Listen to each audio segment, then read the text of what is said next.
G'day guys, Daimien here from Integrity Property Investment, and today I want to talk about negative gearing. Now, I always have a little laugh to myself when I see in the media that they're going to get rid of negative gearing, and they're always banging on about it. Now, if you're worried about them getting rid of negative gearing in this country, you only need to remember two statistics. The first statistic is this, that 1 in 5 Australians, 18% of taxpayers, have an investment property. So if they were to get rid of negative gearing, it would be political suicide. The second statistic you need to know about is that 55% of members of parliament on both sides own an investment property. So any political leader who actually legitimately tries to get it through is not going to be popular with his team. So the truth is that it's not going to go through. However, that doesn't mean that they're not going to talk about it. They're going to keep talking about it for two reasons. The first reason is that fear sells. Fear sells newspapers, and the media love talking about negative gearing. The media love talking about all sorts of things. It's almost like they've got a chocky wheel, like the old Wheel of Fortune, and on the chocky wheel is all these different subjects they roll out all the time. And negative gearing is one of them.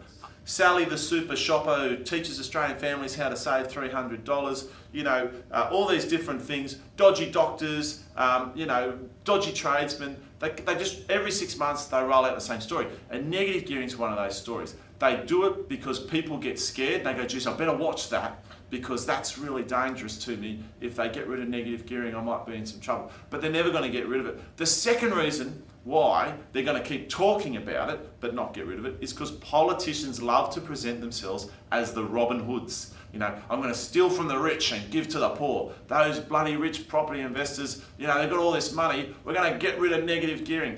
But the truth is that they're not actually going to do it because they're happy to steal from the rich and give to the poor as long as they're not stealing their own money. Now, when 55% of politicians have an investment property, they're not going to get rid of negative gearing. They're going to talk about it because it gets them political mileage, but they're not actually going to do it.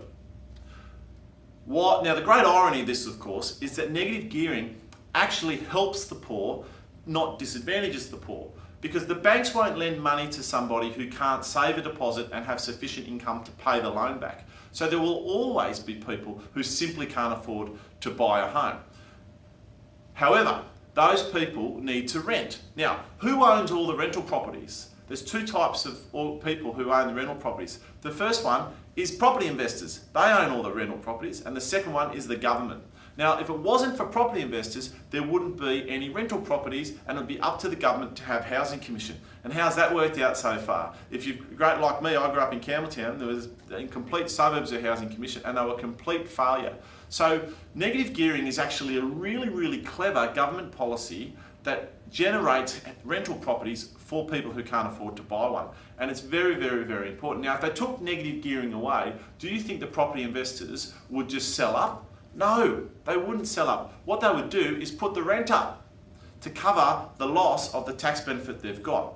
Also, if they got rid of negative gearing, what is negative gearing actually? What actually is it? Well, what it is where you get to claim an expense associated with your business so that you don't pay tax on the revenue, you only pay tax on your profit. Now, investment property is effectively a business as well. There's rent received, which is income, but then there's expenses that have to be paid, and there's only a profit at the end. Now, if you run a profitable investment property, you pay tax on it now. So you do pay income tax on your rent if your rent is greater than all of your expenses. So anyway, bottom line is they're not getting rid of it. Remain calm, crack on with your property investing. Cheers.